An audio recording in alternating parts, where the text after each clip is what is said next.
Robert Sapolsky was my professor when we were students at Stanford University many moons ago, and Robert made a huge influence on my wanting to be a scientist. He was simply the most influential and outstanding, compelling professor at Stanford because of the way he connected with his students and because of his incredible gift at lecturing, which you're all about to witness. And as you might imagine, Robert has quite a number of impressive accomplishments in his career, including the MacArthur Genius Fellow, loads of highly influential scientific articles and research awards. But perhaps one of his greatest accomplishments are the books that have been so incredibly popular and so impactful to so many people that he's written. My personal favorites are The Trouble with Testosterone, A Primate's Memoir, and Why Zebras Don't Get Ulcers, which is the topic of today's lecture. And so let's please all join me in welcoming Dr. Robert Sapolsky to the stage.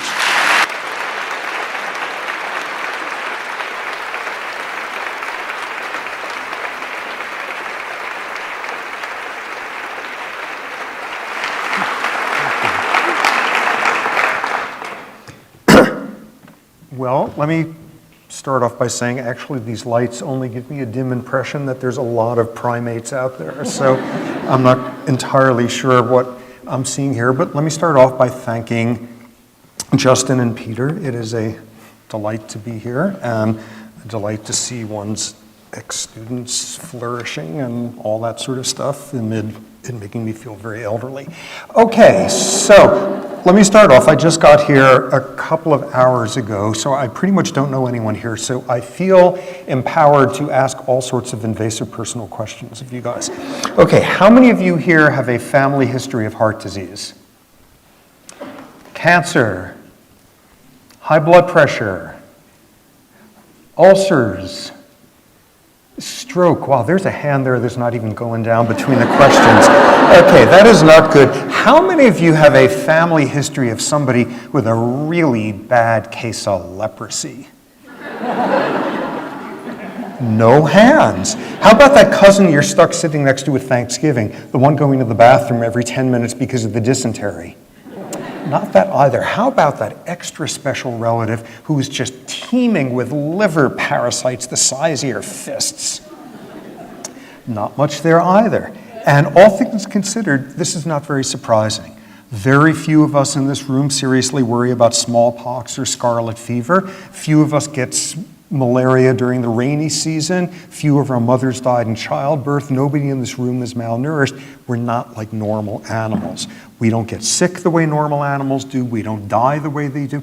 Basic normal mammalian death, you drink some contaminated water and you're dead from dehydration 2 days later. And what do? We spend 80 years having our bodies go to hell on us. So we do, oh great, I gotta listen to that for the next hour. This is actually fabulous news because this is westernized disease. For the most part, we are not plagued by infectious diseases, diseases of poor nutrition, poor hygiene. Instead, we live well enough and long enough to slowly fall apart over time. And this is a magnificent advance in the human experience. Okay, just to give you a sense of it, like a little more than a century ago, 1900, what do you think were the leading causes of death in the United States? Tuberculosis, good, what else? Childbirth. If you were a woman between ages 20 and 40, the single medically riskiest thing you could do in 1900 was attempt to give birth. What else was up there?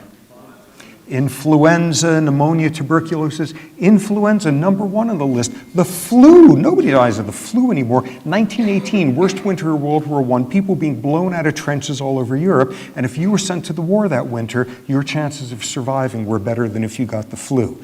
8 million war deaths in World War I, 40 million dead civilians that winter from the flu. Nobody under age 100 dies of the flu anymore. Instead, we die of these totally bizarre diseases that never used to exist on this planet in any sort of frequency. Totally weird diseases like heart disease and cancer and diabetes and Alzheimer's, and what you suddenly realize is this is a very novel realm we've entered in terms of making sense of which of us are sick and which are healthy. Okay, 20,000 years ago, you're some 20-year-old hunter-gatherer, and you have screwed up big time. You have made a major medical mistake. You've just eaten some reed buck riddled with anthrax. And the medical outcome's absolutely clear. You've got like a 3-day life expectancy.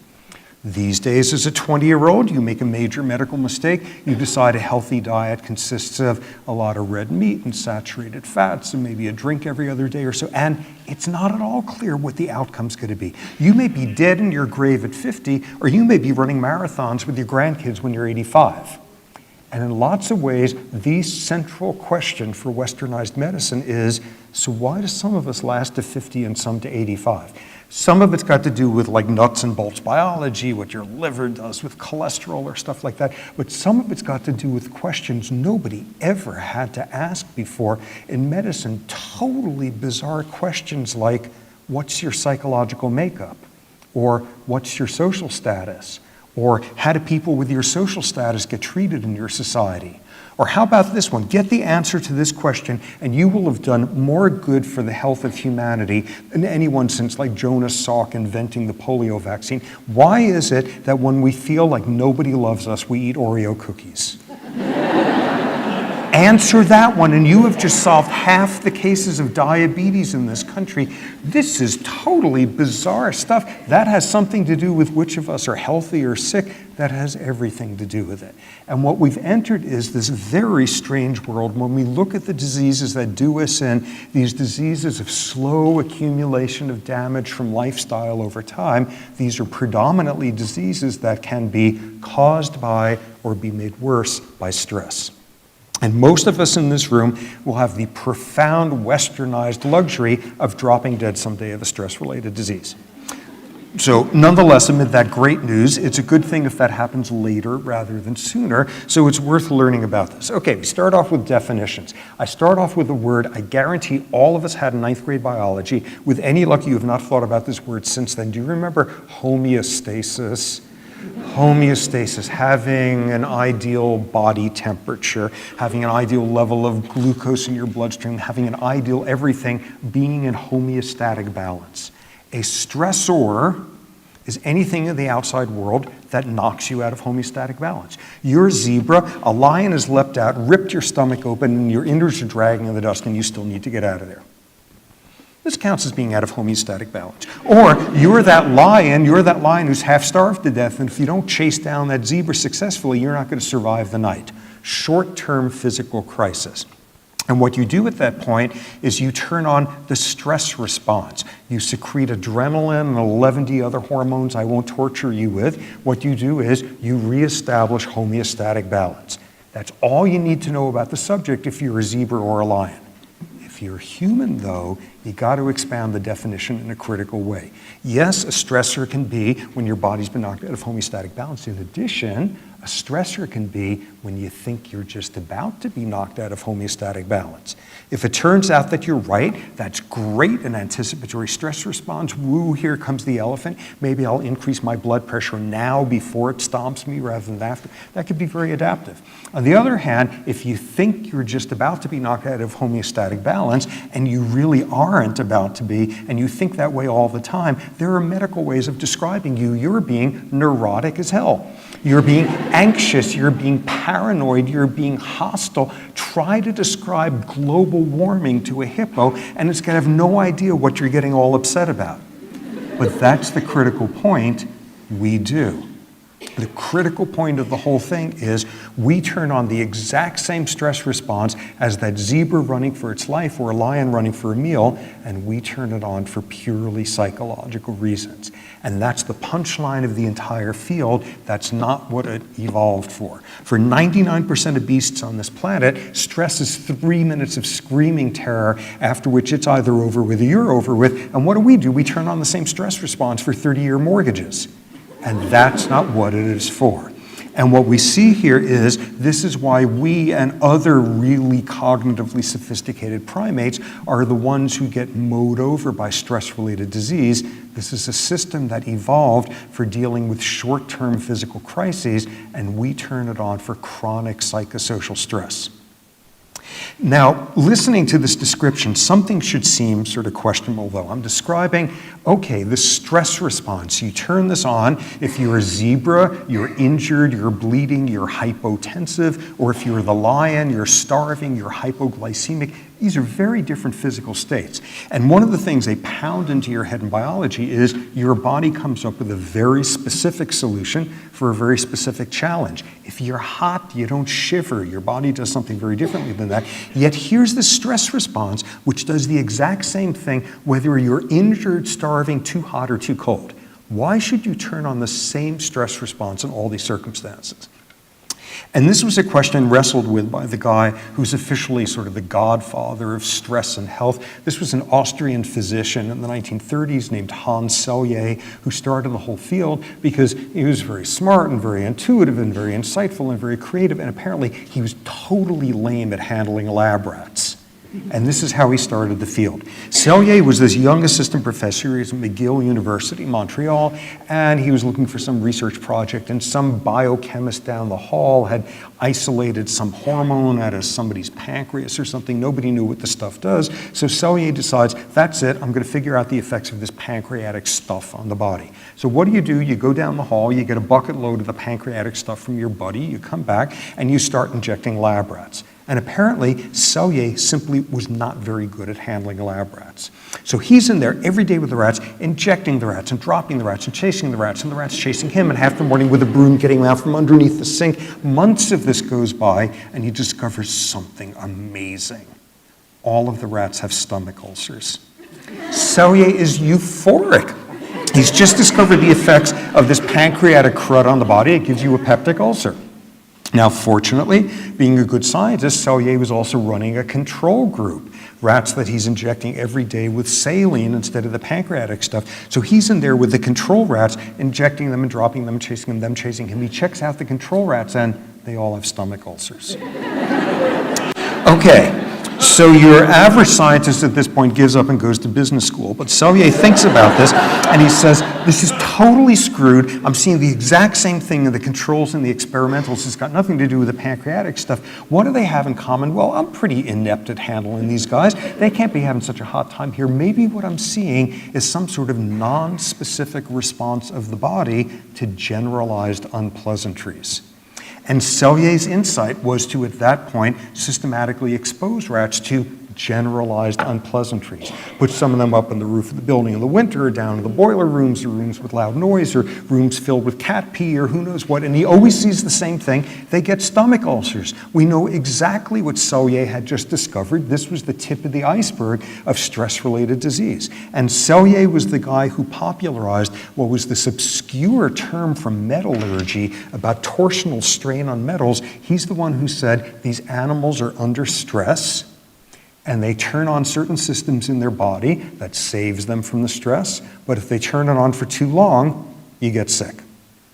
Everybody thought he was out of his mind, because again, you're trained, your body solves specific challenges in very specific ways, and here's Selye with his imaginary stress response that gets turned on exactly the same if you're injured, starving, too hot, too cold, or on a blind date.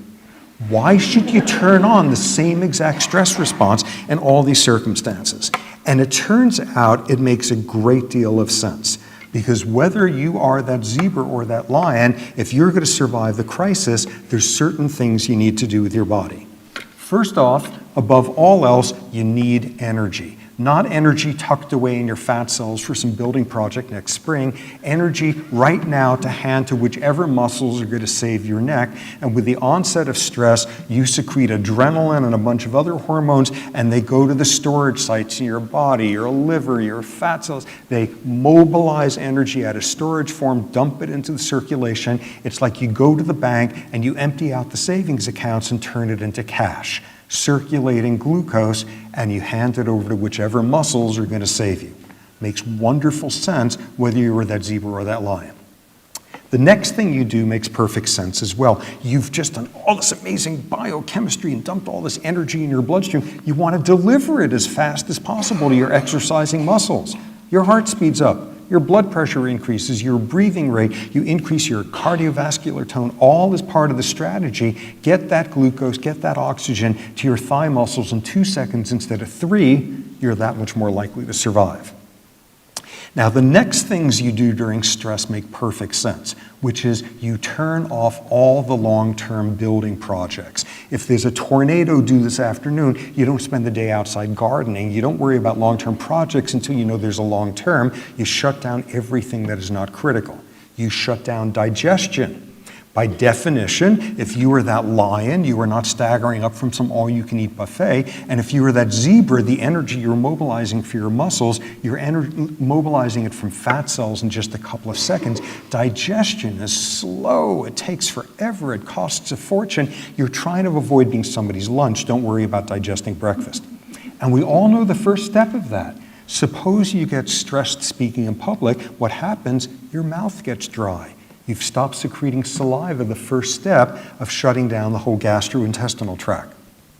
With the onset of stress, you shut down growth, you shut down reproduction, big, expensive, optimistic things to be doing with your body, and this is no time for it. You know, you're running for your life, there's a lion 2 steps behind you. You know, ovulate some other time. Don't do it right now. Hit puberty next week, grow antlers some other day. Don't even think about sperm. With the onset of stress, you shut down growth, you shut down tissue repair. Every sex hormone on earth disappears from the bloodstream. Do it later if there is a later. Next, so you're that zebra and your innards are dragging in the dust. This might be a good time to perk up your immune system a little bit, just in case of some infective stuff. With the onset of stress, immune defenses are enhanced. Finally, a whole bunch of hormones secreted during stress get into your brain. And short term, their effects are fabulous.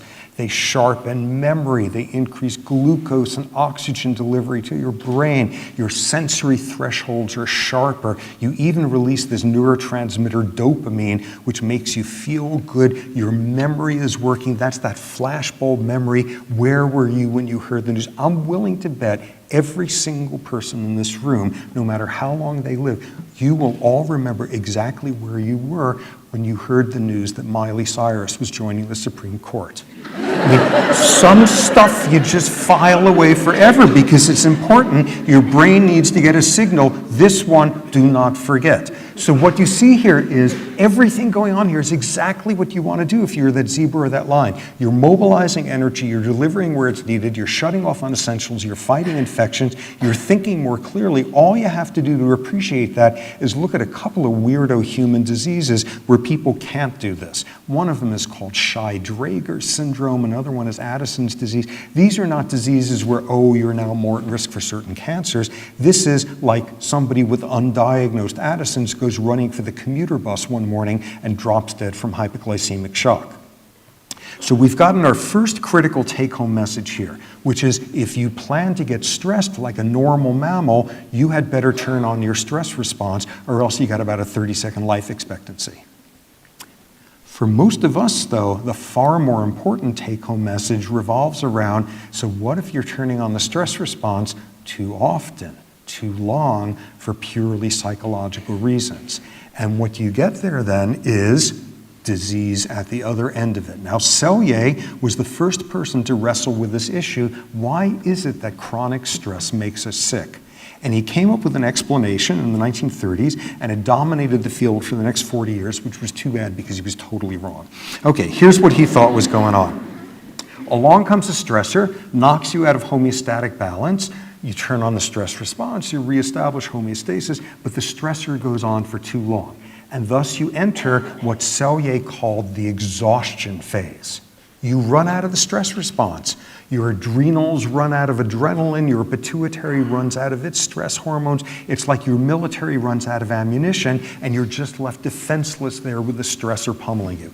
Turns out this was totally imaginary. There was no such thing as this exhaustion phase. No organism on Earth has ever been so stressed that it runs out of adrenaline. You don't deplete the stress response. The problem is that after a while, it's not that your military is running out of ammunition. After a while, you're spending so damn much on your military that you don't do health care or social services or education or any of that stuff. And like after a while, the stress response is more damaging than the stressor, especially if the stressor was some psychological nonsense. Everything you're doing here is penny wise and dollar foolish. It's inefficient. It's less than optimal. All of this is built around it's an emergency. It's an emergency. Fix later, grow later, don't do it right now. And if every day is an emergency, you pay the price for it.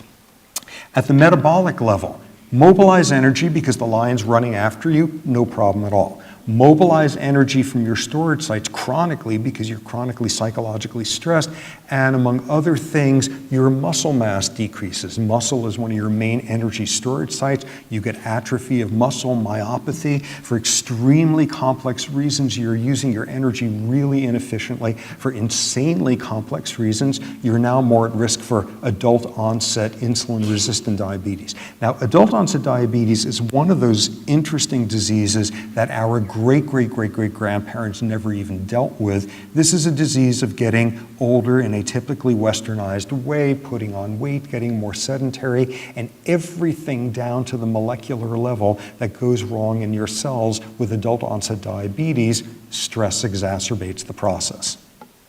Same punchline at the cardiovascular level. If a lion is chasing you and your blood pressure is 180 over 120, you're not suffering from high blood pressure, you're saving your life.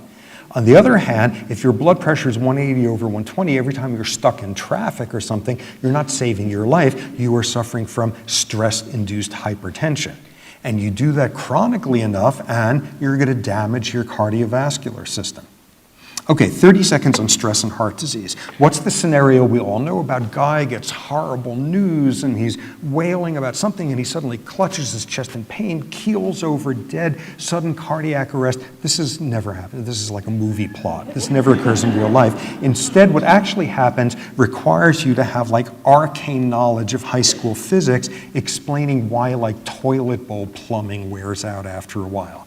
You got a tube and you got fluid moving through the tube, and by definition, if the fluid is moving through with more force, elevated blood pressure, you begin to get fluid turbulence pounding away on the walls of your blood vessels, causing little bits of pitting and scarring and tearing, and then you get inflammation there, and then that's exactly where like glucose and cholesterol and fat wants to glom onto to clog your arteries. Where's the glucose and cholesterol and fat coming from? That's the stuff you're mobilizing into your circulation in the previous slide. So you get this synergistic double whammy here between the metabolic stress response and the cardiovascular, setting you up for the #1 killer in this country, cardiovascular disease.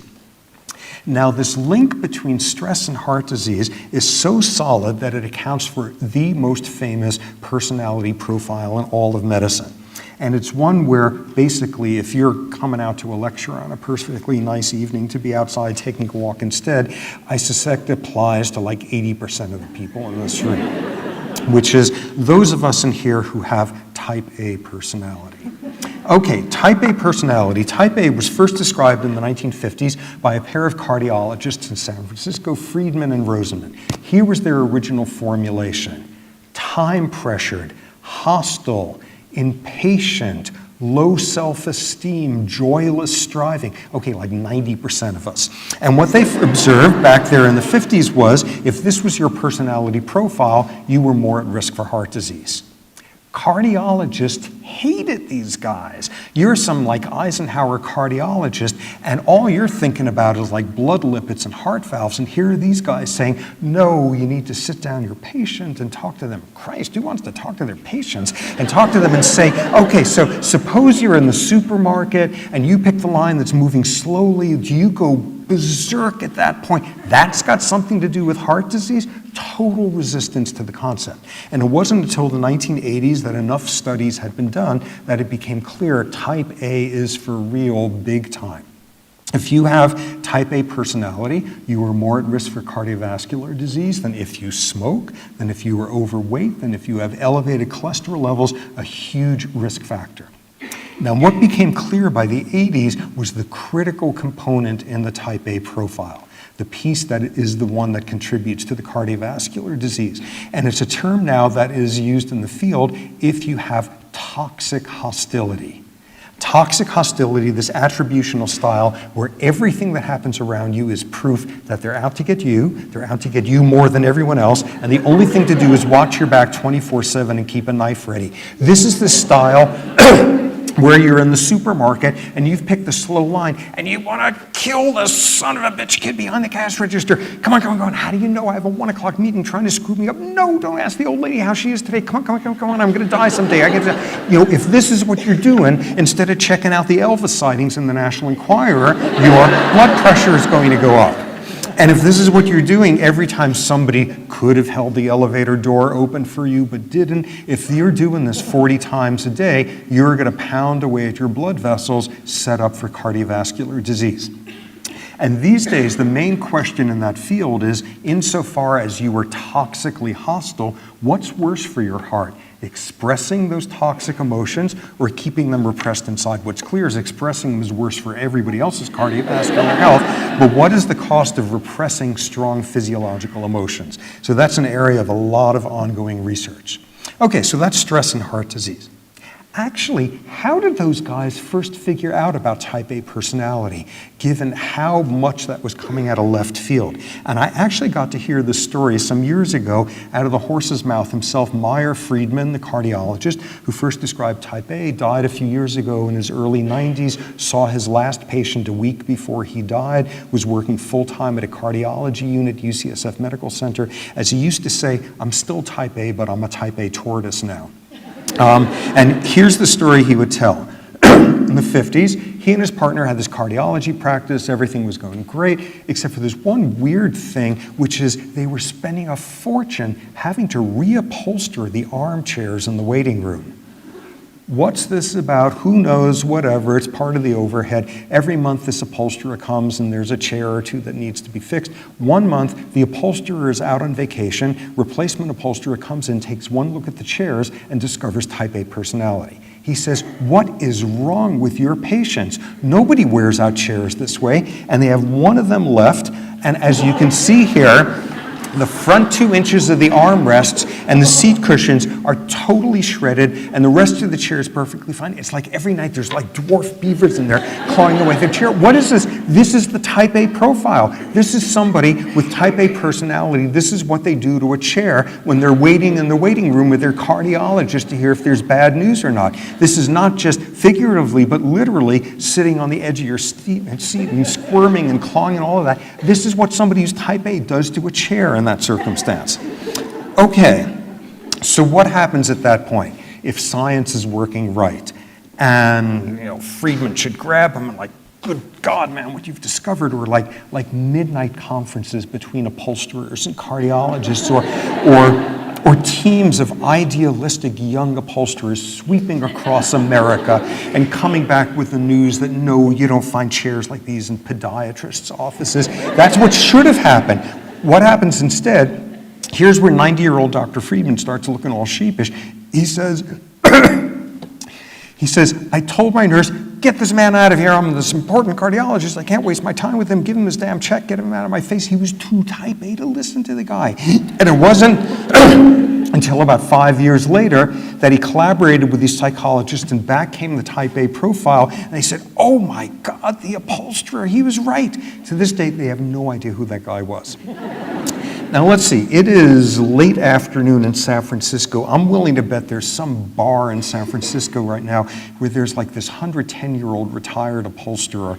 And get this guy going, and he's going to go on and on about how he discovered type A personality, exactly what occurred. So one of the dark chapters in my profession. Okay, moving on, digestion. Shut down your digestive system for 2 minutes running for your life. It's not a big deal. Shut it down chronically, and there's all sorts of gastrointestinal disorders you're more at risk for. Most famously, ulcers. Back to Cellier in the 1930s, the first stress-related disease. Stress causes ulcers, canonical knowledge. Everybody knows this. And then about 25 years ago, there's this revolution in ulcerology. Turns out there's a bacteria called Helicobacter pylorus. Turns out the bacteria is responsible for about 90% of ulcers in the West. It gets into your stomach, it generates oxygen radicals and blows holes in the walls of your stomach. It's a bacterial disorder. This was an enormous contribution. The two guys who discovered it gets the Nobel Prize.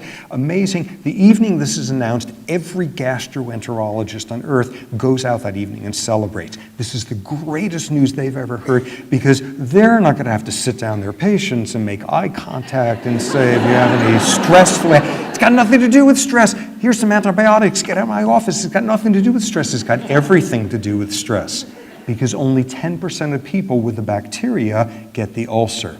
You've got to have the bacterial risk factor, but you've got to have a lifestyle risk factor overlapping as well, stress. Stress does not cause ulcers. The bacteria does. What does stress do when you got an ulcer beginning to start?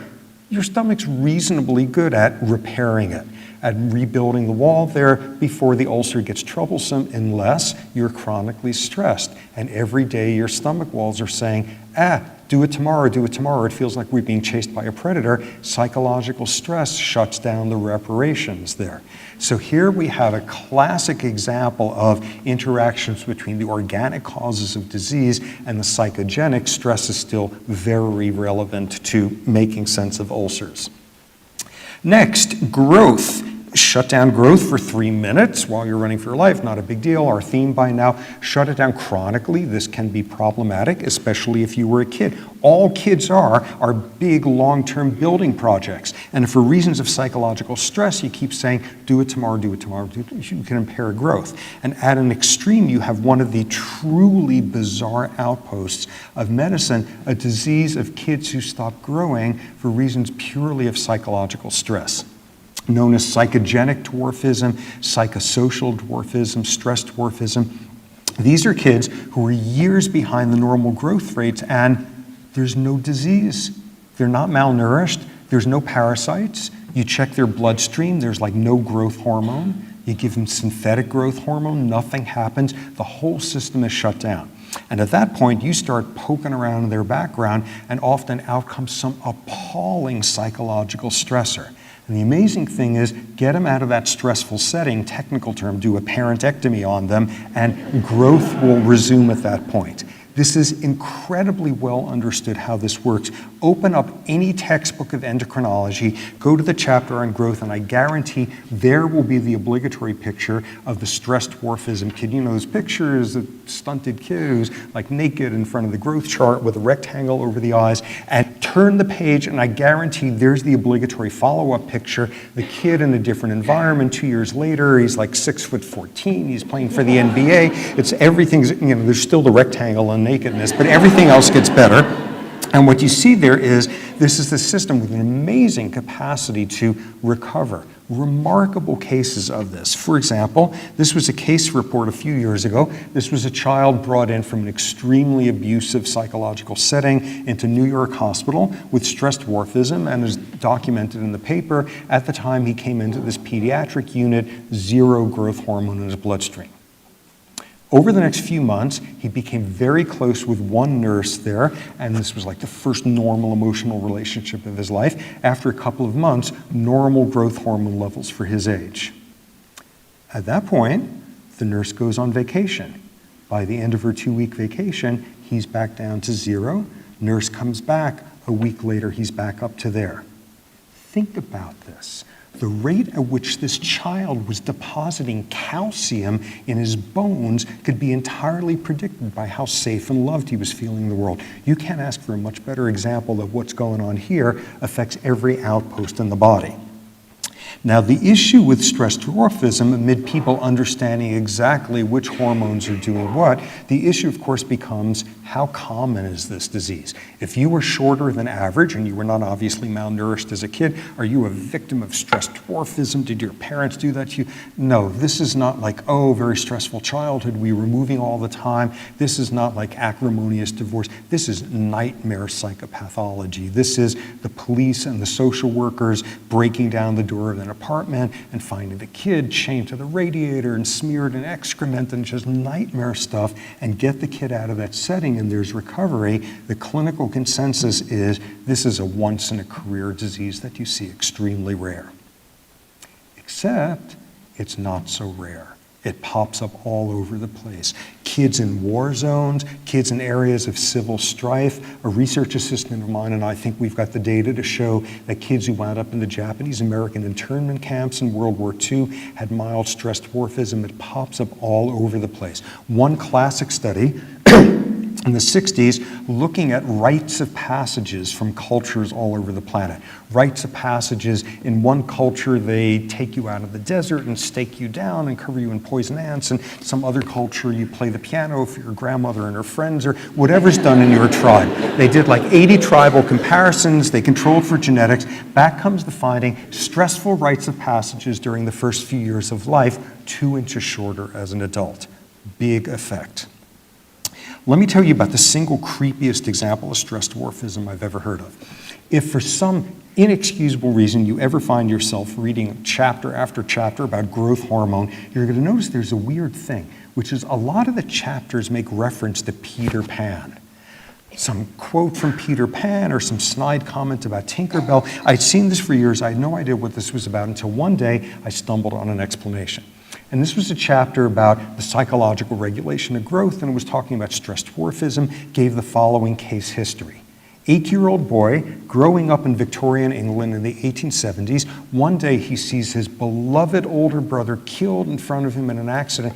This destroys the family. There were no other siblings. The father was like emotionally non-existent. This was the mother's favorite child. And in this Victorian swoon, she takes to her bed with the shades drawn for the next 10 years. This kid growing up in this horrible emotional isolation, he goes into the bedroom with a tray of food for his mother, and she's saying, "Oh, David, David, is that you? David, have you come to me? Have you, David, the dead son? David, are you finally, oh, it's only you." Growing up being only you. Apparently, the only thing she ever spoke to him about was this idea she grabbed onto, which was, if David had to die, he'll always be my perfect little boy who never grew up and became a man who didn't need his mother anymore. He'll always be my perfect little boy because he didn't grow up, didn't grow up, didn't grow up. This kid hears this with a vengeance. Middle-class family, no evidence of disease or malnutrition. Boy stops growing there at age 8, lives to age 60, 4'10" as an adult, unconsummated marriage. Incredible example of stress dwarfism.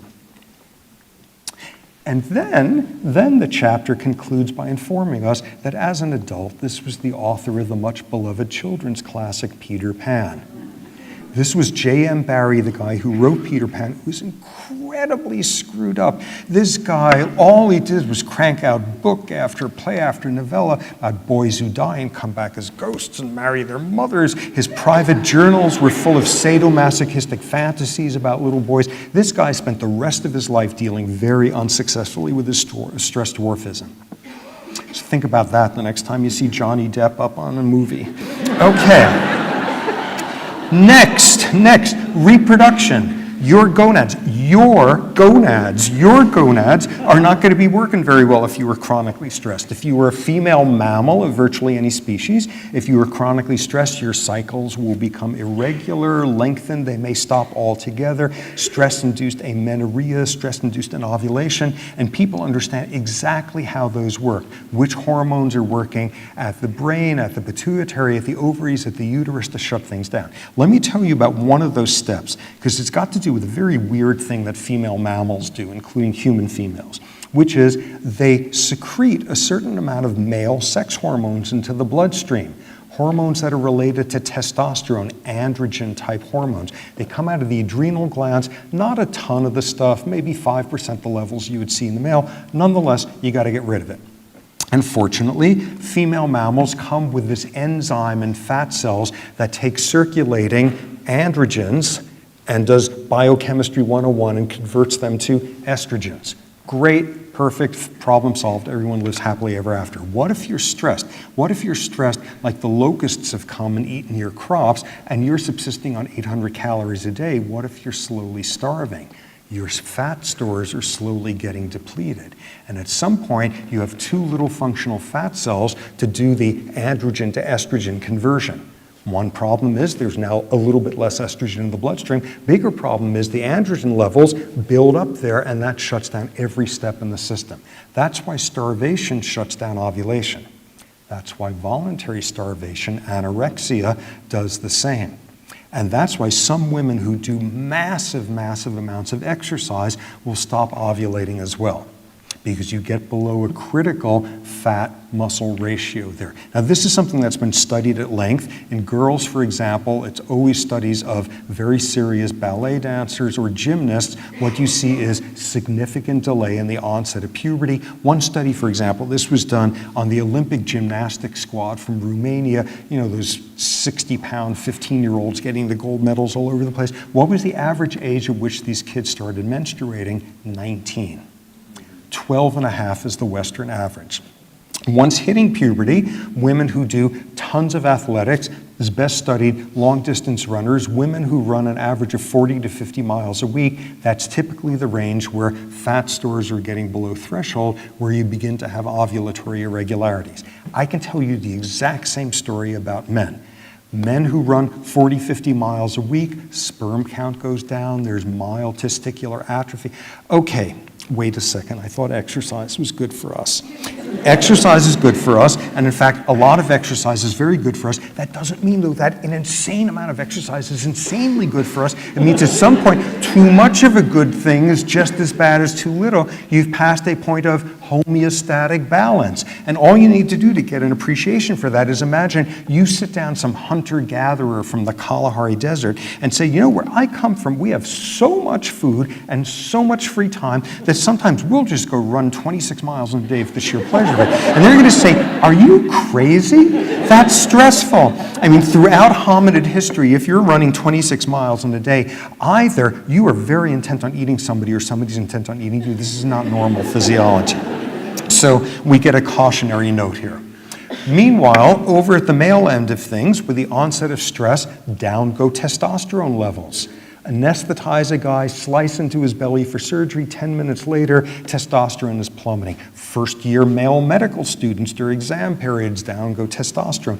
Drop the rank of a male baboon in the hierarchy, down goes testosterone. Here's a stressor which, thank God, I have no personal experience with at all. But apparently, it's not fun to be in the Marines. Apparently, it's kind of a drag, especially during basic training. This was this classic study, 1970, New England Journal of Medicine, looking at military recruits during basic training, where now on top of everything else, they had to pee into little Dixie cups for the psychiatrist, and back comes the finding. Guys in the Marines during their first couple of months of service, they have the circulating androgen levels of like Vatican choir boys. That's how much the system is shut down. Okay. So people understand exactly which stress hormones are working at the brain, the pituitary, and the testes to shut down testosterone synthesis during stress. The question you got to ask at this point is, so what are the consequences of testosterone levels declining during stress? And amazingly enough, the answer is there's no consequences at all. Testosterone turns out to be this vastly overrated hormone. Like basically, all you need is like a thimbleful of the stuff and a couple of sperm and you're in business. You got to knock out like 90% of a guy's testosterone levels to seriously impair fertility. Stress, what does it do? It's its worst, only about a 60% decline. It's not suppressed enough that it makes a difference. The problem during stress is not that testosterone levels go down. The problem is that penises go down. Okay, am I allowed to talk about this in Champaign-Urbana here? Okay, finally, we come to the first useful point in this damn lecture. So how do erections work? Okay, so erections. In order to, I just saw somebody there pick up a pen for the first time this whole lecture. Okay, so how do erections work? In order to have an erection, you gotta have a spinal cord. Now, most of what your spinal cord does is totally boring and make you shake hands and sign checks and foxtrot or who knows what, but then there's the part that does the good stuff. The stuff you normally don't have any control over, stuff that is automatic, like goose flesh and orgasms and pupillary contractions and blushing, things that are automatic and thus run by the automatic nervous system, also known as the autonomic nervous system. Now, the autonomic nervous system comes in two halves. First half, sympathetic nervous system. Emergency, arousal, adrenaline, stress response, all hell breaking loose. Second half, the parasympathetic nervous system. Calm vegetative function. You take a nap, you turn on the parasympathetic nervous system. You eat a big starchy meal, you turn on the parasympathetic nervous system. You get disemboweled by a lion, you turn off the parasympathetic nervous system. It works in opposition with the sympathetic. Okay, so here's the rule. In order to get an erection, you've got to turn on the parasympathetic nervous system. You have to be calm and vegetative. Okay, so you got your erection now, what happens next? Maybe for some social reason having to do with the context that brought about the erection, maybe you start feeling a little bit less calm and vegetative. Maybe your heart rate increases a little, maybe your breathing rate, maybe your muscles are starting to do some work. Slowly you're starting to turn on the sympathetic nervous system. More time goes by, your heart is racing, your toes are curling, you're sweating, you're breathing fast, all of that. Eventually you get to this point where your whole body is screamingly sympathetic, except for this one lone outpost where you're desperately holding on to parasympathetic tone as long as possible. Finally, can't take it anymore, you turn off the parasympathetic, you turn on the sympathetic, and you ejaculate. Okay, so that's how erections work. So what happens during stress? What happens during stress? You're not very calm and vegetative. You can't get the erection, stress-induced impotency. Or you can have a second problem. Suppose you manage to get the erection and you think like, oh no, Donald Trump, who knows what. You accelerate the transition. You accelerate the transition from parasympathetic to sympathetic, the whole thing goes too fast. Either you can't get the erection or premature ejaculation. Incredibly easy for this to occur. Current estimates are 60% of the visits by men in this country going to doctors about erectile dysfunction turn out not to have an organic disease basis, but instead are psychogenic, stress-related. Okay, second useful piece of information. So how do you tell the difference between a case of organic impotency and psychogenic? So a guy comes to you, says he hasn't been able to have an erection during sex in the last 6 months, and you're wondering, well, is this stress related, or does he have a pituitary tumor, whatever? You take advantage of a weird thing that male primates, including human males, do, which is when they go into REM sleep, rapid eye movement sleep, they get erections. I have no idea why. I've talked to Earth's penis experts. Nobody has an explanation for this. Nonetheless, male primates get REM sleep erections. So here's what you do. The guy who hasn't been able to have an erection during sex in months, what you do is you give him this handy-dandy little penile pressure cuff transducer thingy that he takes home, and just before he goes to sleep, he puts it on the base of his penis and wires it up and satellite relays and 24-hour operators in Bangalore, and the next day you got your answer, which is if this guy hasn't been able to have an erection during sex in the last 6 months, but 30 seconds into his first REM stage he has a perfectly normal erection, he doesn't have a pituitary tumor, it's stress-related. That's how you distinguish between the two. Do you still get the nocturnal erections? If that's the case, it's stress-related. Very easy to, actually maybe this is not so easy because you got this electronic device and it's beeping and the wires and you're so sure it's going to electrocute you, that's a stressor in and of itself. This is what is done in the majority of sexual dysfunction clinics in this country. I kid you not, you take a long string of postage stamps, you lick them at one end, and you wrap them around the guy's penis. And the next morning, if the stamps have been torn loose, the guy had an erection during the night. Can you believe like how elegant this is? Like $5, you get a lab result. It's fabulous. Yeah. Oh, of course, insurance won't reimburse you for the stamps, but still. You know, maybe Obamacare still has a chance. Okay, so what we see here is another outpost of vulnerability, and perhaps we should hurtle on before I embarrass myself further. Your immune system. Your immune system. So as we heard before, with the onset of stress, you enhance your immune defenses. With chronic stress, something very different occurs. With chronic stress, not only does the immune system go back to baseline, you suppress immunity. With chronic stress, you become immune suppressed. And this is the starting point for just this irresistible syllogism. Insofar as chronic stress chronically suppresses the immune system, chronic stress should set you up for more infectious diseases. And this is the basic premise behind this field that emerged about 25 years ago, psychoneuroimmunology. The notion that what's going on here is affecting your immune defenses. And a quarter century into this field, it's clear that's exactly how it works for all the boring stuff.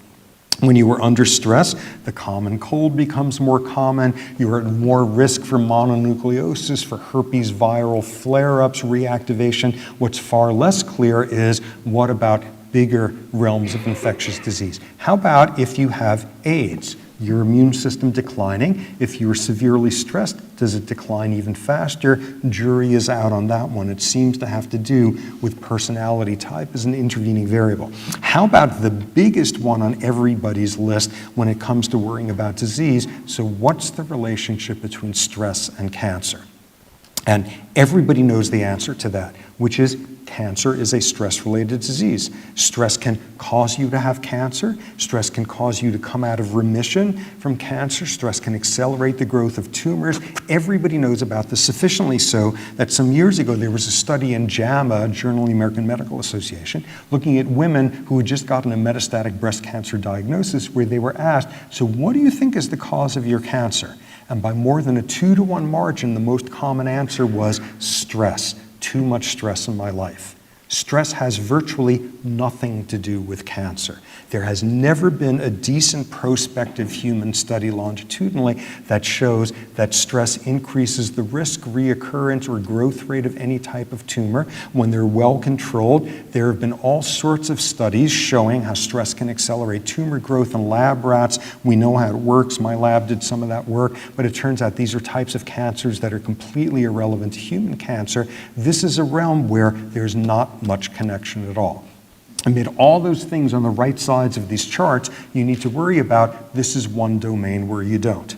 Why is it important to emphasize this? Because of all of these highly credentialed quacks who are making a fortune off of cancer patients saying, my special brand of stress therapy will slow down your cancer, stop it, reverse it, credit cards accepted. There's no science to support this. Bad medicine, bad science, bad ethics. This is a domain where you don't have to worry. Okay, so quickly, let's hurtle back to domains where you do have to worry. Okay, so back to stress in your brain. We saw short-term does all sorts of great stuff. Chronically, bad news. Chronically, stress will damage a part of your brain called the hippocampus, which is essential for learning and memory. Stress has something to do with failure of memory consolidation there, shrinkage of neurons, disconnecting of synapses, at an extreme killing of neurons, inhibition of the birth of new neurons there. And this is turning out to be relevant to humans in a number of scary realms. People with chronic stress due to PTSD, post-traumatic stress disorder, combat trauma or sexual abuse trauma, and what you see there is atrophy of the hippocampus, only the hippocampus. The more severe the trauma history, the more atrophy, the more memory problems. Best evidence is this is not reversible. Second syndrome, pertinent to the 10 to 15% of us in this room destined to have major clinical depression, the poster child in psychiatry of a stress-related disorder. It involves chronically elevated stress hormone levels and scads of studies now showing atrophy of the hippocampus, only the hippocampus. The more severe the depression history, the more atrophy, the more memory loss, and as far as most studies show at this point, this is not a reversible process. Meanwhile, next door to the hippocampus is a brain region called the amygdala, and in the amygdala, things are real different. Hippocampus does learning and memory for you. Amygdala teaches you to be afraid. It does fear. It does anxiety. And while stress is atrophying away those hippocampal neurons, stress is making neurons in the amygdala work better than usual. They expand their connections. The synapses become more excitable. People with PTSD have amygdalas that grow larger than normal. Stress makes it easier for you to associate things with fear that are not actually valid and makes you harder to detect safety signals. This is the link between stress and anxiety. Meanwhile, over in that part of the brain where you're releasing dopamine, which has something to do with pleasure, with the onset of stress, chronic stress, and you're depleted of dopamine. What is this setting us up for explaining the link between stress and depression? The defining symptom of depression is anhedonia. Hedonism, the pursuit of pleasure, anhedonia, the inability to feel pleasure. This is the neurochemical link why chronic stress is a major precipitating factor for depression. So, okay, if you're still awake at this point, you should be depressed as hell. Okay. So amid that, it must seem like a miracle that any of us are still alive. Actually, let me make this worse. One last stress-related disease. This is like stress for 2000. How many of you have heard of a disease called idiopathic alopecia areata? Okay, a few hands. This is the profoundly rare state of somebody being so traumatized by something that over the next few days, their hair turns white and falls out. This is for real. People understand like what the immune system is doing to the hair follicles there. It's for real. It's a once in a career disease, but nonetheless, this is for real. Look at this. You're chronically stressed. You get high blood pressure. You get diabetes. You get flatulent. Your sex life is ruined. Your brain gets damaged and your hair falls out. How is it any of us are still functioning here? Why haven't we all collapsed into puddles of stress-related disease? And the critical thing is, most of us don't. Most of us cope. And what's been clear from the first day of the field with Cellier is some individuals cope with stress better than others. What I want to spend the last couple of minutes on is how we understand this to work. Why do some bodies, and more importantly, some psyches deal better with stress than others? Okay, so if we're talking about individual differences in stress responsiveness here, we're not talking about physical stressors. Finish this lecture, go outside, unexpectedly be gored by an elephant, and you're going to have a stress response. There's no way, you can't reframe your experience and grow from adversity or who knows what. You're going to have a stress response. Finish the lecture, go outside, and have kind of a tense, ambiguous interaction with someone, and only some of us will have a stress response. What is it about that gray zone of psychosocial interactions that is more stressful for some individuals than others? What we're asking here is, what is it that makes psychological stress stressful? And remarkably, a massive literature stretching back decades shows what precisely are the building blocks of psychological stress. Okay, here's a schematic summary of a gazillion studies, what they would sort of show. Take a lab rat, put him in the cage, every now and then he gets a shock, mild shock, and nonetheless, with enough of them, this is stressful. Blood pressure goes up, heart rate goes up, risk of ulcer goes up, as shown here. You're giving the rat a stress-related disease. Now, second line, in a second cage, there's another rat. Psychology jargon, the second rat is yoked to the first rat. Every time the first rat gets a shock, so does the second. Same intensity, same duration, same everything. According to Cellier in 1930, both of their bodies are being knocked out of homeostatic balance to the exact same extent, except for a critical difference, which is every time that second rat gets a shock, it can go over to the other side of the cage where there's another rat, and it can bite the crap out of it. And you know what? That rat's not going to get an ulcer. The guy he's biting is going to get one, but this one doesn't. He has an outlet for his frustration. Third line. Now we have in the second cage a second rat getting the same shock, same duration, same intensity, same everything, but each time he gets a shock, he can go over and there's a bar of wood that he could gnaw on with his teeth. And he doesn't get an ulcer. He has a hobby. Okay, now, in the next line, what we have here is same shock, same intensity, same everything, but 10 seconds before each shock, the second rat, a little warning light comes on, and the rat doesn't get an ulcer. For the same external stressor, we are more protected when we get predictive information. When is it coming? How bad is it going to be? How long is it going to last? And we all know that principle every time we ask the dentist how much more drilling. And we all know the difference between the dentist that says 2 more bits and we're done, and the one that says, yeah, it could be weeks you're going to be here. And when the dentist says 2 more bits of drilling, bad news, you're not done yet. Good news, the second that second bit of drilling is over with, you're safe. For the rat in the first line, any second, you can be a half second away from the next shock. Next line. This is a rat that's been trained to press a lever. By pressing the lever, it decreases the likelihood of getting a shock. Today, the rat is yoked to the first one, getting the same shocks as the first guy, but there's a lever in there. The lever's disconnected. The lever has done nothing whatsoever, but the rat doesn't know it. So he's in there pounding away the lever, saying, this is great, just imagine how many shocks I'm getting. Otherwise, he thinks he has control. For the same external stressor, a sense of control makes things less stressful. Jumping ahead to the final line, shock a rat, and now it goes over to the other side of the cage where there's a rat that it knows and likes, and they groom each other, and it doesn't have a stress response. Wow, science has finally proven that friends are good for your health. Science has proven this big time. When you look at all of behavioral medicine and all of health psychology, there are 2 of the biggest predictors out there as to mortality rates across all diseases. The first one taps into every one of the factors on this slide, which is never, ever make the mistake of being born into a poor family, because your health is going to pay for it the rest of your life. The link between health and socioeconomic status, very heavily mediated by stress. The second biggest predictor is, if you got a choice in the matter, don't be socially isolated. When you look at the extremes of social isolation versus social affiliation, significant others, small group of friends, community group you're intensely involved with, for the same disease impact, almost a 3-fold difference in mortality rate. And that's after you control for stuff like, ooh, people who live alone just eat Cheetos for dinner and nobody to remind them to take their meds. Control for that, and social isolation is an aching stressor for every primate out there, including us, and a huge health risk factor. So what is it that makes psychological stress stressful?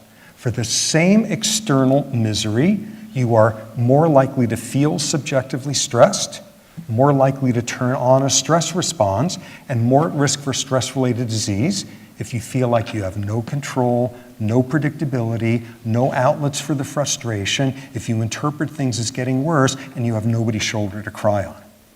And basically, this is the place to stop. Because again, none of us are getting ulcers because we're being chased by saber-toothed tigers.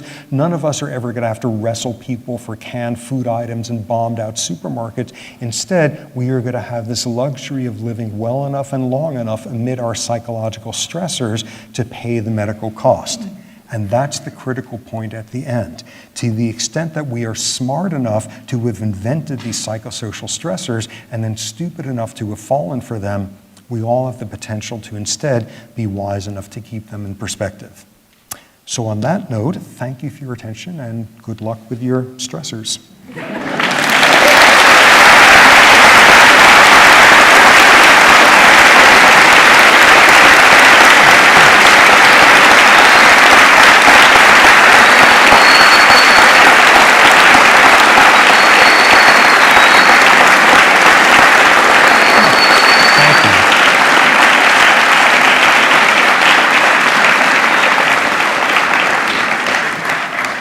Wow, I see my mother did manage to call all of you before the lecture today. Thank you. So He's still blushing from the erection topic. So We'll get back to that. I wanted to ask you a question. So I have a strategy of coping, and I'm not sure it's the best strategy. I experience a lot of stress, and so here's my coping strategy. I always am expecting the worst. So basically, when I'm applying for a grant or something, I'm expecting not to get it. If I'm submitting a paper, I'm expecting it to get rejected. And this is a coping strategy for me because if it turns out that I don't get the grant, then I'm not really let down. And in a way, it helps me predict the stressor.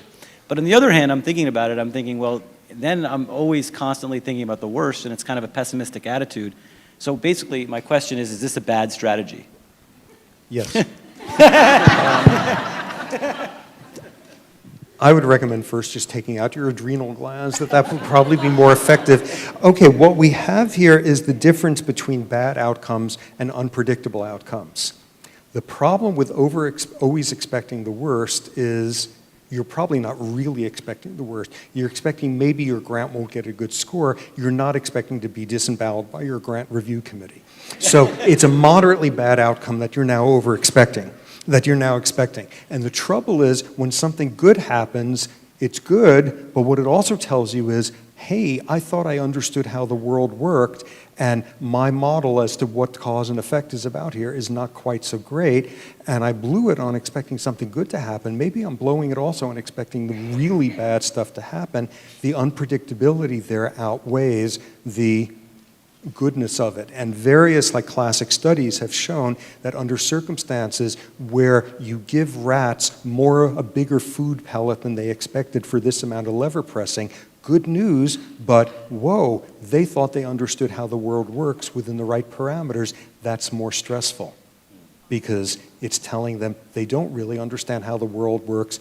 That's fine for a bigger food pellet, but what else don't I understand? So you're saying when I get the grant, then it's... Then you have to convince yourself why you knew you were going to all along. Yeah.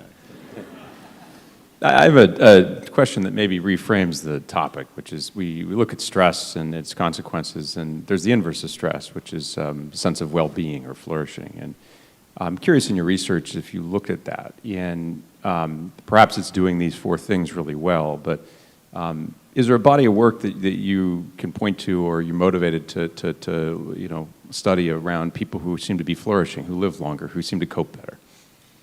Okay, this Selye back in the 30s tried to introduce a word that never caught on, which was eustress, E-U-S-T-R-E-S-S, which is good stress, and somehow that never quite became popular. But it was built around the fact that, a goal, if you study stress biology or stress psychology or anything, the goal is not to eliminate stress from our lives. Because the trouble is, we love stress. We love stress when it's the right kind. When it's the right kind, we pay good money for it. We push to see the front to watch what exciting tournament is happening. We pay good money to get on roller coasters and get terrified. We love stress when it's good. So the question becomes, what constitutes good stress? And it turns out that it's within a fairly narrow parameter. Good stress consists of a stressor that's not too extreme. You get on the roller coaster and you know there's a chance you're going to be made a little bit queasy afterward, not decapitated. It's not too long lasting. It's not for nothing roller coaster rides aren't 3 weeks long. So it's transient, moderate, and most of all, it's occurring in what's overall a benevolent environment. Because when we're feeling safe, we love to give up control and predictability because we love being surprised in safe settings. What do we call that? We call that play. We call that stimulation. We call that getting into the optimum amount. I mean, what are dogs doing when they play? The dominant one crouches down and says, for the next whatever length of time, I'm going to sort of eliminate our dominance relationships. So you can put your teeth on my throat or my privates or whatever, and it's going to be okay. You're safe now. Come and surprise me, and I'll try to surprise you too. What we call the optimal amount of stress is stimulation. And in that regard, the opposite of play is not work. The opposite of play is depression. It's getting just the right amount of stress. And of course, what the gigantic challenge is one person's version of just the right amount is what's like perforating somebody else's stomach there, the enormous individual differences. But what the successful aging people generally show is a capacity to respond to moderate stress responses and to be able to distinguish between those and the big persistent ones. So I had a question about depression. So we talked a little bit about this the other day. Depression has been increasing in our society now, year after year, and it doesn't appear to be due to a difference in the way we diagnose the illness. It appears to be a true increase in the incidence of depression. And it doesn't seem to be keeping pace with any possible genetic changes in our population. So that means that there's something in our environment that's been changing over the years that's increasing the incidence of depression. And the question for you is what do you think that is? Well, you get some important hints when you sort of look at the demographics of the epidemiology epidemiology of that in more detail, the increasing rate with each sort of decade or so is due to increased numbers of people who are getting their first depressions as adolescents or young adults. In other words, increasing number of people who have now joined the lifelong ranks of depressives. So you sit there and like there's really no way that being like your typical American adolescent these days is truly more stressful than like being in the Dust Bowl or being a medieval peasant or who knows. I mean, you really can't make, I mean, be a farmer in the developing world watching locusts doing your crops, and like that sort of beats bullying in lots of ways. But when you look at it, it's not that we have more stressors. This is the stressors we have are overwhelmingly inventions of our lifestyle. Where I think things have gone awry is we have less sources of support.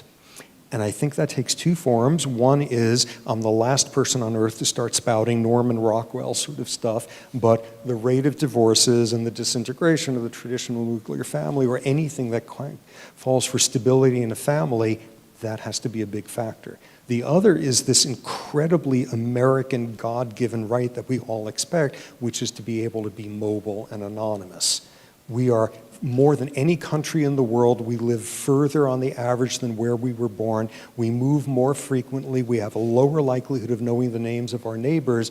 And that's what makes Silicon Valley possible. That's what makes, Maasai goat herders don't invent Silicon Valley. People who are willing to go anywhere and work whatever and work 24/7. And who knows if they ever learn the name of their neighbor, because that's not the point. And you move on to the next one, and along comes like a 9/11, and half of the country discovers they don't know the names of their neighbors.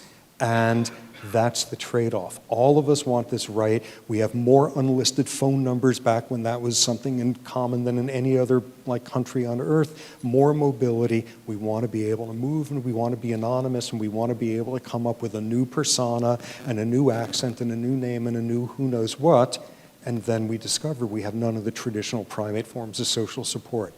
I suspect that's where it's coming from. What about social media, though, and having an online social presence? Does that influence this positively or negatively? In some ways, it elevates your sense of where you are in the socioeconomic status. In other ways, it may bring you closer.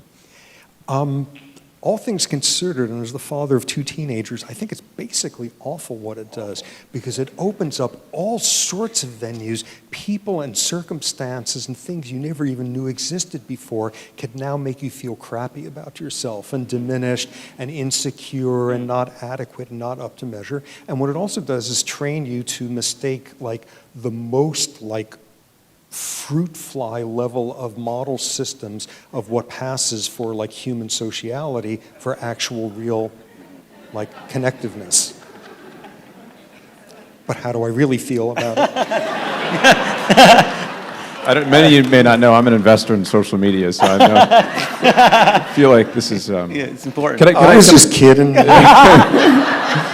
So along those lines, it seems like the coping mechanisms here are what many people might take away from tonight's talk, which is, how do you, in the world that we live in, apply this? And I'm curious if any of these four things, and maybe there's more, have gained elevation in your mind in the last few years, and if others have lost elevation. Do you think we should be focused more on some versus others? Yep. All things considered, I think the one that has probably gained most in prominence is social support. If you got a choice in the matter, amid all of those, there more control over when your boss wastes your time with a pointless meeting, more predictability, whatever, more health club memberships as an outlet, more walls to punch with your frustration. The literature seems pretty clear that when it works right, the social support is the one that's most effective. Is there a type of social support? Is it one good friend, a group of friends? How do you which think brings the next question. At the same time, the one that's lost the most sort of veneer is social support, because of the enormous tendency people have to confuse mere acquaintanceships or Friday night whatevers with actual. It's hard, it takes a long time, it takes a great deal of patience, it takes reciprocity and maturity and selflessness and all this stuff that all of us fail miserably at various points. Real sustained social affiliation is a very hard thing for primates to get good at, including us. What the studies tend to show, though, is there's no particular difference between a significant other, a small group, a community. I mean, they're all equally effective. But within that, I mean, where the tarnishing comes from is nothing is more corrosive to us when we discover that a supposed source of social support was actually just an acquaintance after all, and that it wasn't really there. Interesting recent study published a couple of weeks ago in PNAS, a very prestigious journal in the country, a big, long longitudinal study looking at how much does social isolation impact health, and does it do it during young adulthood as much as in old age? And the general punchline was, it's a terrible thing for you lifelong.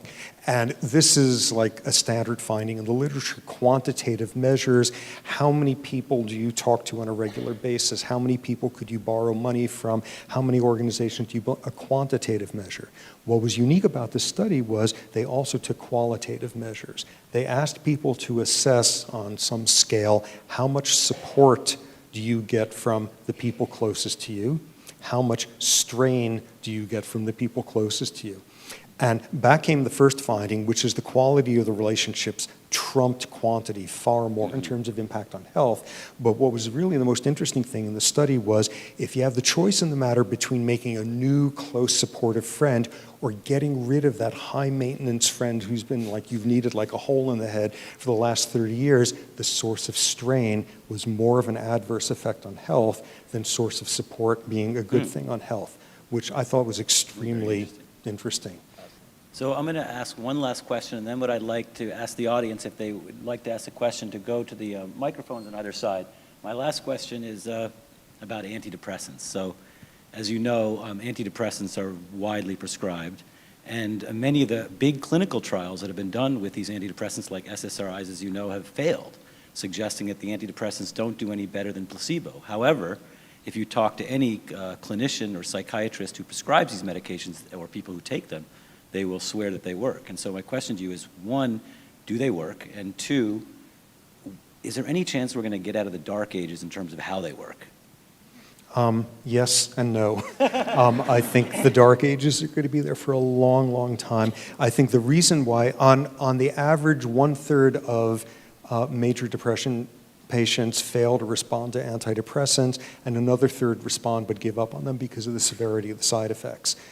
So in other words, there are oceans of clinically depressed people out there who are not being adequately helped by the best of current neuropsychopharmacology. The question becomes, why is that? There's just a whole menagerie of antidepressants out there working on by now 5, 6 different neurotransmitter systems, where in most cases it's guesses as to how selectively it's actually working on one versus the other. So there's like a gazillion different permutations of combinations and different dosages.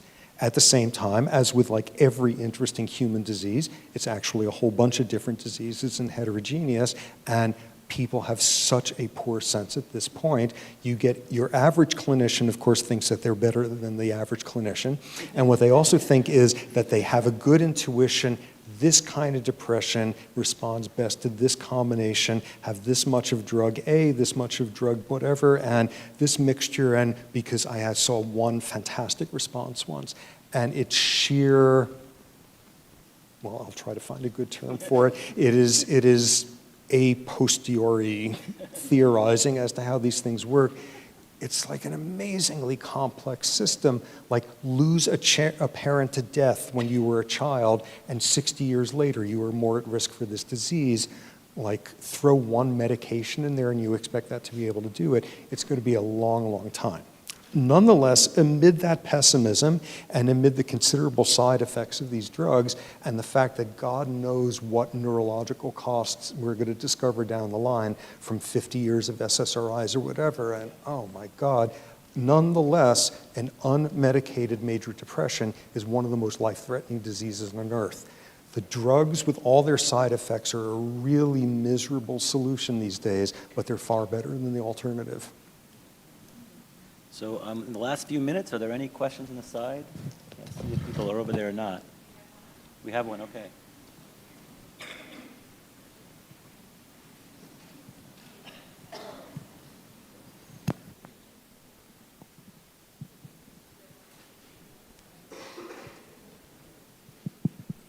Thank you for taking my question. Really enjoyed the talk. We have a 13-year-old son at 13 years old who developed chronic nausea and had a multi-million-dollar workup and tried all these meds and everything. Ultimately, to make a long story short, what ended up helping him was vagal nerve stimulation. And ever since then, I've been reading a lot about it. And what I don't understand, what I know is that it is FDA approved for medicine for depression that is not responsive to medication. Why isn't it approved for depression at all? And let's do away with some of these meds. Let's see, I start off by pointing out that I know tons about like rats and monkeys and neurons and dishes, but I'm not a clinician. But my sense is that vagal nerve stimulation is upping the parasympathetic component, the calm and vegetative half.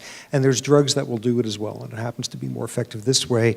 I don't know why it's not used more broadly, say for other realms, but everybody out there is always looking for what's termed off-label novel uses for various techniques. If it works, someone's going to find it soon that it does. Thank you for the wonderful lecture. And my question is, how do I tell if I'm stressed too much or not? Well, if you have to ask, you are, is one possible answer.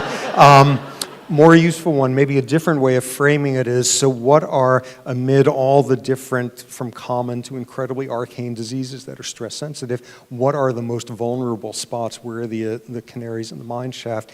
Varying from person to person, tending to be gastrointestinal sensitivity, which could range from everything from suppressed appetite to stimulated appetite to constipation to the runs and everything. So something's out of whack at the gastrointestinal level. Sleep disruption, in females, disruption of regular cycling, and major mood disruption, depression, problems with concentration, anxiety. I mean, maybe the most likely symptom for you would be if your hair turns white and falls out, and otherwise you're just fine. But for most people, those are the most vulnerable spots. So, also, thank you very much for the talk and your fear and aggression lectures, which I kind of stole off of YouTube for something I was teaching. So do you think there's a fundamental incompatibility between the brains we evolved with and the type of information we're required to hold on to and use to exist in a modern society? And doesn't that sort of play into the unpredictability aspect? I can't hold on to when I need to pay my accounts, and what do I do with Obamacare now that I'm coming back to school, and how will I lose my insurance? These arbitrary rules in the tax code, whatever, very hard to hold on to, very hard to predict, but have huge impacts on what actually happens in your life. And once you fall off the beaten path, you know, it can be very hard to get back into the functional part of society, so that causes a lot of fear. What do you think about that? Well, I mean, it's very easy to lament sort of modern life, but, you know, the wheel and vaccines and a few other things like that are good things to have come up with. So the solution is not to sort of, like, we all go scarify ourselves and go wear loincloths or something. In that there are many benefits to it. In terms of what are the sources of like our modern malaise and predicament in terms of westernized lifestyle, industrialized lifestyle, urbanized, in lots of ways what it comes down to, I think the most fundamentally bizarre thing we do as a primate that makes the least sense to other primates and is sort of most impactful and foundational to all of this is more than any other primate, we encounter strangers and we have anonymous interactions. Like every rule about brain size of primates versus body size suggests that humans should be living in communities of about 150 people, which is about the average for hunter-gatherer extended fusion fission communities there. And obviously, life is very different. We do something that no other primate does. We encounter more strangers standing online at Starbucks than like our hunter-gatherer ancestors would do in a lifetime, and we have more capacity to be both a perpetrator and a victim of an anonymous act than any other species. One of the things we do is, as a compensation, Skyara Norenzayan at University of British Columbia has noted this really interesting thing. It's only when cultures get large enough that people start having interactions with strangers that they invent what are called moralizing gods. Gods who care about what humans are doing and punish you. What we do is hunter-gatherer gods could care less what humans are up to. They're all feasting or goat herding or who knows what. But by the time you get to big anonymous interactions, one of the things humans do is invent various forms of external monitoring.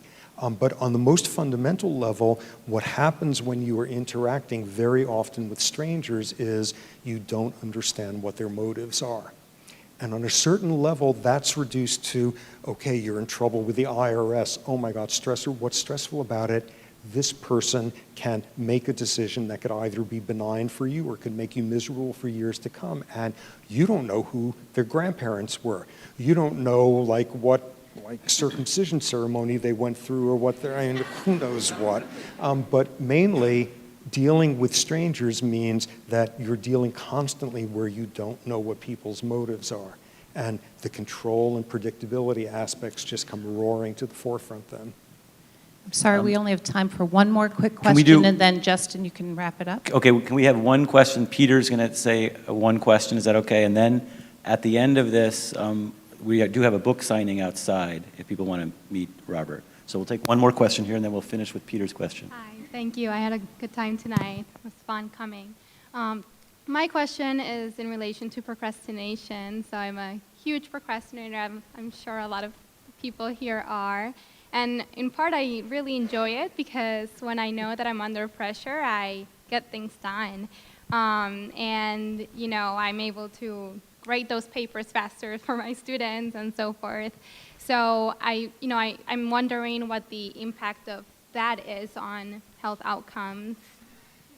My sense is, only knowing how rats and baboons go about procrastinating for paper deadlines, but my sense is it pretty much takes two forms. One is if someone is simply not very good at time budgeting or time discounting. If I do this later instead of now, it will seem that much less burdensome or whatever, that you're just not good at that. The other, which I think is the much more pernicious, less fixable version, is if the procrastination is driven by anxiety. I can't do it, I can't do it, I can't do it until all my pencils are sharpened, I can't do it until I've done 3 more rounds of preparation because I really can't understand this stuff and I'm a fraud and they're going to find out. I think you're just not very good at remembering how many days away 1 week is with deadlines is much less troublesome than when the procrastination is just secondary to a gnawing sense of dis-ease and anxiety about the world. So my final question is a personal one, since we all are your adoring fans. And with the success you've had as a scientist to someone who's brought it to a popular stage, I'm curious if you go back to Robert Sapolsky at age 21, what advice would you give him? Because some of that may be relevant for people at the beginning of their academic careers. And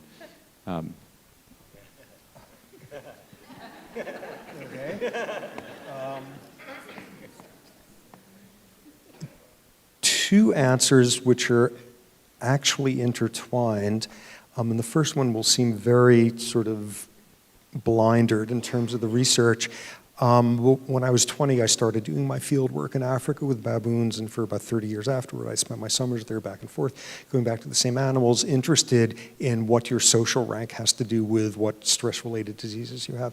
And when I was 21, if you asked me what explained baboon psychosocial health, and thus humans, was social dominance and social hierarchy, and I was like a sub-adult male primate, so of course hierarchical stuff seemed very important.